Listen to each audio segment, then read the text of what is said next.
Olá, meu querido aluno, seja muito bem-vindo à nossa aula de Direito Administrativo. Nós estamos efetuando o estudo da administração pública, seus aspectos gerais, seus princípios que norteiam, e aqui nós vamos iniciar o estudo dos poderes da administração pública. Você já sabe que a administração pública precisa, para perseguir as suas finalidades, que é sempre a finalidade pública, ter em vista a supremacia do interesse público sobre o interesse particular e que esse interesse público que ela tem sempre como objetivo é indisponível. É a indisponibilidade do interesse público. Esses são os dois grandes princípios que norteiam todo o sistema de direito público, inclusive de direito administrativo. Agora, nós vamos estudar os poderes que a administração precisa para que possa vir a implementar essa supremacia, para que ela possa fazer valer a vontade pública em detrimento da vontade individual. Para isso, a lei nomeia a administração a possibilidade de usufruir de alguns poderes. Esse nome é quase que unânime na doutrina administrativista, os poderes. Só que sempre vem acompanhado de uma ressalva. A ressalva é a seguinte: poder, amigo, dá aquela ideia, aquela impressão de que o cara tem poder mesmo, a possibilidade de fazer o que ele quiser. E isso não é verdade em direito administrativo. Isso não é verdade em nenhum ramo do direito público. Por quê? Porque todo o desenho, todo o contorno da relação jurídica de direito público é dada pela lei. E o cara só vai poder atuar onde a lei fala que ele pode atuar, diferentemente da legalidade para o particular. Aqui, no direito administrativo, o cara só pode ter o desenho que a lei lhe atribui. Então, poder administrativo tem que ter uma leitura diferente. O poder administrativo traz junto com ele a necessidade, a obrigatoriedade de um dever por parte da administração pública. Vamos pegar, por exemplo, o poder de polícia. O poder de polícia, a administração atua mediante restrição a bens, atividades e direitos do particular. Vai lá e fiscaliza um estabelecimento. Vai lá e verifica que aquele estabelecimento está comercializando produtos impróprios para o consumo. Diante dessa fiscalização, ele vai aplicar uma sanção de polícia lá. Só que é o seguinte: se poder fosse poder mesmo, o cara passa na frente do estabelecimento, vê que tem produto estragado sendo vendido lá e ele decidiria se faz ou não a fiscalização. E isso não é possível aqui no direito administrativo. No direito administrativo, o poder vem acompanhado de um dever. A autoridade pode fiscalizar aquele estabelecimento. Mas se estiver diante de uma situação que enseja a fiscalização, que enseja a aplicação de uma sanção, ele não tem discricionariedade, ele não pode optar por realizar aquela conduta ou não. Ele deve usar do poder. Ele deve fazer valer a vontade da lei em benefício do interesse público, certo? É essa a concepção que eu quero que você tenha na sua cabeça sobre os poderes da administração. Não é poder ilimitado, poder irrestrito, direito a ser arbitrário, não. O poder é todo limitado pela lei e essa possibilidade, essas prerrogativas vêm acompanhadas de deveres do administrador, que vai exercer sim essas prerrogativas e que, ao exercer as suas prerrogativas, ele tem que cumprir os deveres que a lei impõe a ele. Tranquilo? Os fundamentos do poder de polícia, aliás, dos poderes da administração, não só o de polícia: supremacia do interesse público, e supremacia do interesse público e a indisponibilidade do mesmo interesse público. Por quê? Porque o interesse público deve prevalecer sobre o interesse particular, lógico que norteado por outros princípios e chegando a uma solução proporcional, uma solução razoável, e o interesse público, que o administrador aqui, que o agente público atuando em nome do Estado, não pode simplesmente abrir mão porque não é dele. Tranquilo? Então é isso aí. Seguimos. Nós temos aqui, isso que eu estou falando são aspectos gerais sobre todos os poderes. Depois, você vai fazer o estudo de cada um deles. Mas, agora, nós vamos falar dos aspectos que são aplicáveis a eles. Quais são as consequências desse regime, desse poder-dever, dessa obrigatoriedade, dessa indisponibilidade do interesse público? A primeira consequência é que a autoridade pública a quem é cometida esse poder quem possui o direito de usufruir desse poder, dessa prerrogativa, não pode simplesmente renunciar. Então ele não pode abrir mão do poder que a lei falou que ele tem. Então o presidente da República, que nos termos da Constituição Federal possui o poder regulamentar de expedir decretos para a fiel execução da lei, ele não pode simplesmente falar, não vou fazer. Vou renunciar e não vai ter decreto nunca mais. Pode? Não pode. Então a primeira característica é a irrenunciabilidade. Por quem? Pela autoridade, pelo agente público. Mas e se a Constituição for revogada nesse ponto? A Constituição, no artigo 84, que define o poder, dentre outros poderes do Presidente da República, o poder regulamentar for alterada e retirar dele esse poder e passar para outra pessoa, aí pode. A lei pode vir a ser alterada. A lei que estabelece o poder pode vir a ter essa renúncia. Mas o próprio agente, que a lei falou, é você que vai fazer. É você, auditor fiscal da Receita Federal, que vai lavrar o lançamento tributário. É a autoridade competente. O cara fala, não, eu renuncio ao meu poder de polícia de efetuar o lançamento tributário. Não pode. Então não pode renunciar. A segunda característica decorrente dos poderes da administração em geral é a obrigatoriedade do seu exercício. Então, o presidente da República é obrigado a regulamentar as leis. Não todas as leis, mas as leis que expressamente remetem ao regulamento, o presidente da República é obrigado a fazer. O auditor fiscal da Receita Federal é obrigado a efetuar a fiscalização dos tributos federais que são de sua competência dentro da sua repartição.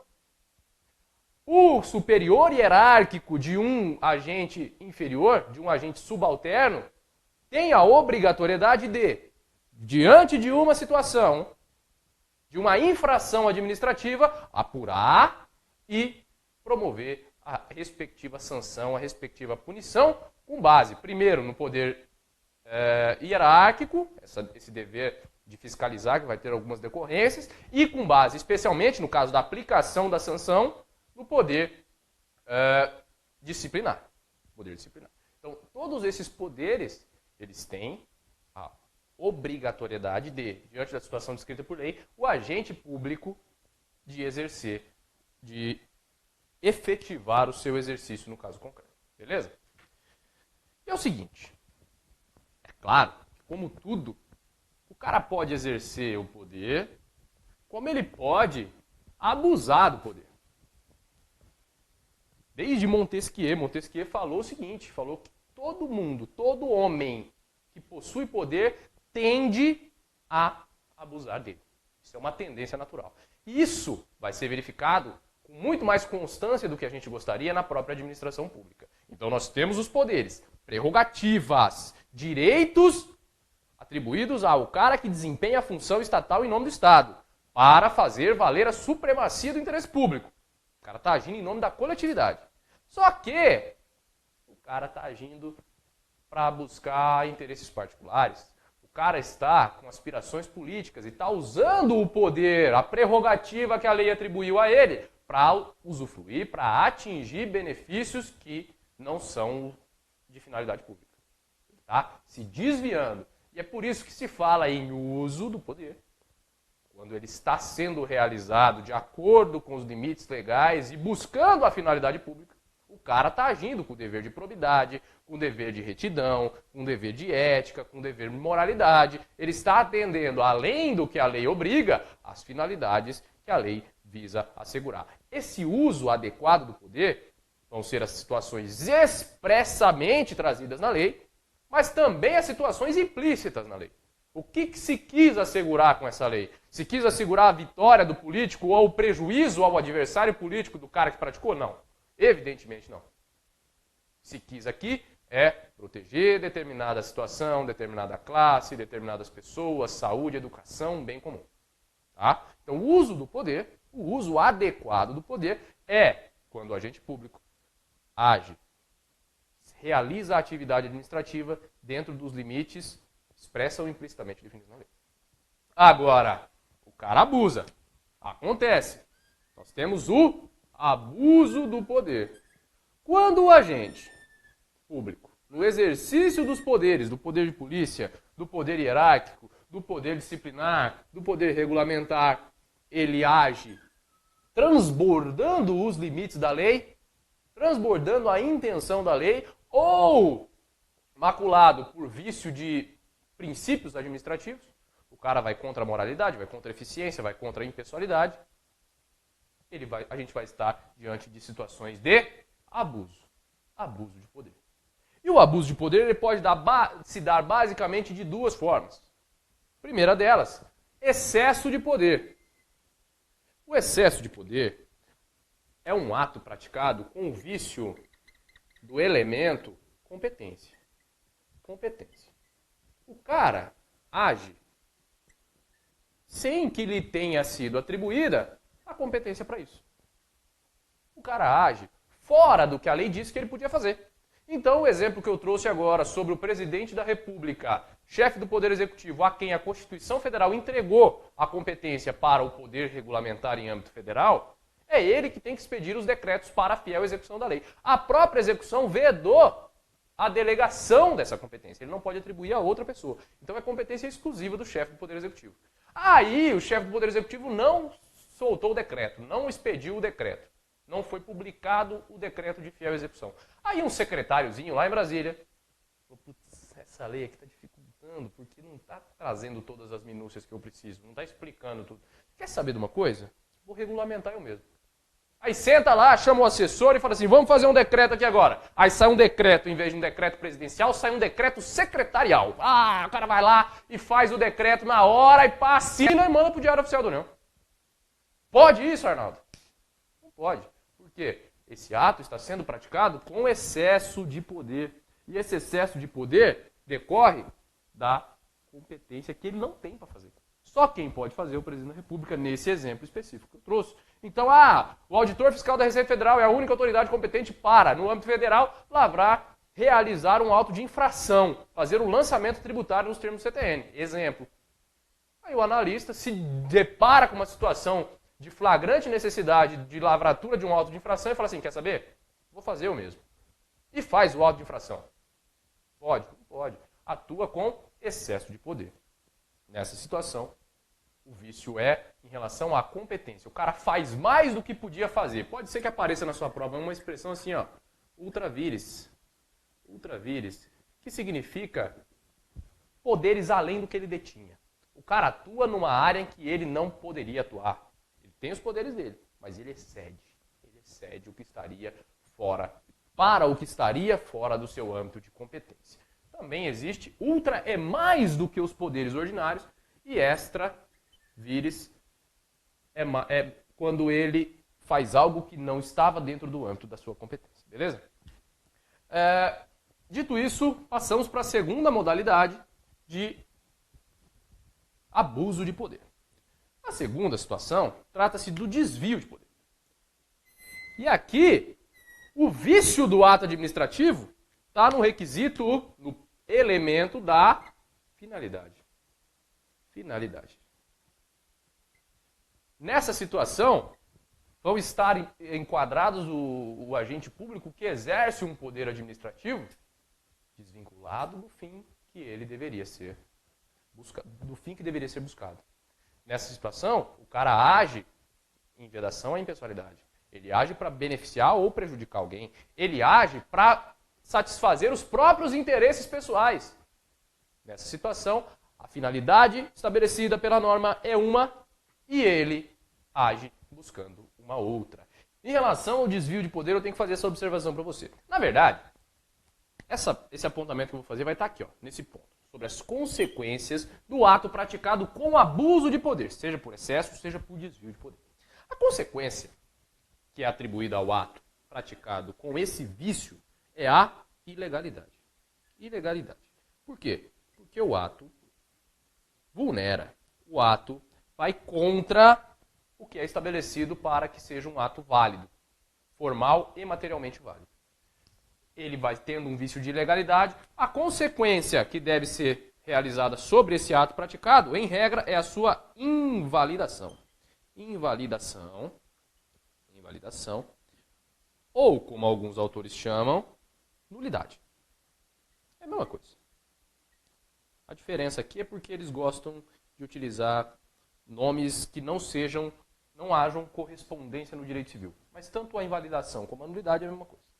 Essa é a regra. O cara praticou um ato que não era de sua competência, o ato é ilegal. Se ele praticou um ato que é ilegal, ele deverá ser invalidado. E a invalidade desse ato, ele deve ser reconhecido, inclusive, de ofício pela própria administração e pode ser conhecida também pelo Poder Judiciário. O Poder Judiciário não pode fazer controle de mérito sobre a atividade administrativa, mas pode conhecer das ilegalidades. Lembre-se, súmula 473 do STF, que retrata muito bem o princípio da autotutela. O princípio da autotutela permite à administração pública invalidar os seus próprios atos quando eivados de nulidade, quando eivados de ilegalidade e revogá-los em caso de conveniência e oportunidade. Em todos os casos, a própria súmula ressalva a apreciação judicial. Só que a apreciação judicial, lembre-se, isso tem sido muito explorado em provas de concurso, ela se restringe aos aspectos de legalidade. A razoabilidade tem sido utilizada para, inclusive, atribuir invalidade ao ato, portanto, tem sido ampliado o controle jurisdicional sobre a atividade administrativa. O que não pode o juiz é substituir o administrador nas decisões administrativas, nos critérios de conveniência e de oportunidade. O administrador não pode ser substituído sob pena de conflito entre os poderes da República. Os poderes são independentes e harmônicos entre si. Um não pode tomar a frente do outro. O judiciário pode apreciar, mas ele tem que se restringir a situações de invalidade, a situações de nulidade do ato administrativo, situações de legalidade, beleza? Dito a regra, aí eu vou tratar com você o que foi trazido na questão da FCC num concurso estadual. Ele falava assim, ele descrevia um agente que, por motivação política, com a finalidade de se beneficiar politicamente, foi e fez a fiscalização em um determinado estabelecimento comercial. Lá foram constatadas diversas irregularidades e, com toda a sua equipe, foi lavrado o auto, foi feita a notificação, o estabelecimento foi interditado e foi aplicada a multa. Aí ele te pergunta, esse ato, essa situação é válida ou inválida? E a resposta trazida pela banca afirma que o ato é válido porque as irregularidades estavam lá. Só que o agente que agiu diversamente da sua finalidade deveria orientar a sua atuação, a sua responsabilidade tem que ser apurada. Ele vai ter um processo administrativo contra ele, mas o auto de infração, a notificação, a interdição do estabelecimento é tudo válido. Isso, salvo o melhor juízo, é uma exceção, porque havendo abuso de poder nos termos descritos, deverá haver a ilegalidade e, portanto, todas as consequências do ato inválido devem ser eliminadas da face da terra. O ato deve sair dali produzindo efeitos ex tunc, inclusive, que é retroativo, como se o ato nunca tivesse existido. Beleza? Então é isso. Vamos para o próximo. Agora, feitas essas observações acerca dos aspectos gerais dos poderes administrativos, que na verdade não se trata de uma discricionariedade pura e simples, que o cara não pode agir fora dos limites da lei e que esse poder encerra um verdadeiro poder-dever, porque ele vem atrelado à sua irrenunciabilidade e vem atrelado à sua obrigatoriedade de exercício, ele tem que ser exercido obrigatoriamente. Agora nós vamos ver os principais poderes cobrados nas provas de concurso público. O primeiro deles é o chamado poder discricionário. O poder discricionário, ele atua no âmbito de necessidade de escolhas. Quem deve fazer a opção mais adequada em determinado caso concreto é o próprio administrador. A lei, ela tenta desenhar, ela baliza algumas situações, mas se a gente estivesse diante de uma situação de que todas as situações estivessem exaustivamente descritas na lei, não precisaria de poder executivo, não precisaria de administrador. Um macaquinho bem treinado ia lá, faria conferência cara crachá, bate o carimbo e manda para frente. Por quê? Porque era só pegar subsunção do fato à norma. A lei descreve tudo, verifica se ocorreu, já tem a solução automatizada. Mas a lei não consegue esgotar essas possibilidades e nem tem essa pretensão. O mundo dos fatos é muito mais amplo do que o mundo da produção normativa. Principalmente no Brasil, em que a nossa produção normativa é especialmente demorada e deficiente. Então, para essas situações, em que a lei não consegue prever com exatidão tudo, onde que nós vamos construir uma escola? Onde que precisa de um hospital? Quem está precisando de prioridade de recursos? O que a lei não traz, quem tem que fazer, quem tem que escolher, é o próprio administrador. E nessas situações é que ingressa, é que aparece o tal do poder discricionário. O poder discricionário, ele tem como critérios a conveniência. Essa medida, ela se apresenta conveniente? Conveniência. E ela seria boa de ser praticada neste determinado momento? E oportunidade. Falou em conveniência e oportunidade, a gente estará diante de uma discricionariedade administrativa, situação em que admite a decisão de forma discricionária pelo administrador. Então nós temos critérios de conveniência e oportunidade. Essas duas expressões vão ser bastante constantes no seu estudo de direito administrativo. Ainda que o seu edital não esteja cobrando explicitamente poder discricionário e poder vinculado, é muito importante que você realize esse estudo para a compreensão de outros poderes e para a compreensão de atos administrativos e outras situações. Tá? Então, fique muito atento a isso aqui. Discricionariedade. A lei desenha a situação, mas permite que o administrador realize a decisão de acordo com a melhor oportunidade e a melhor conveniência.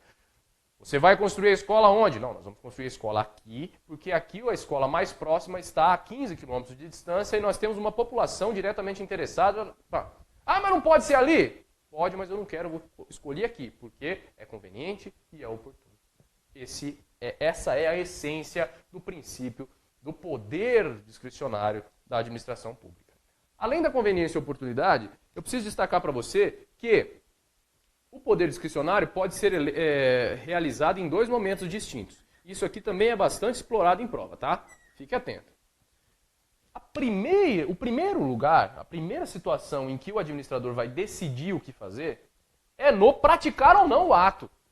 É aonde vai a escola. São situações em que ele vai determinar, vai decidir de acordo com oportunidade e conveniência. Então, vai ser na prática. Vamos colocar aqui, ó. Prática do ato ou decisão. Vou deixar só ato, mas é a prática do ato ou na tomada da decisão. Só que o poder discricionário não se exaure aí. Lembra que eu acabei de falar da súmula 473 do STF, que estabelece que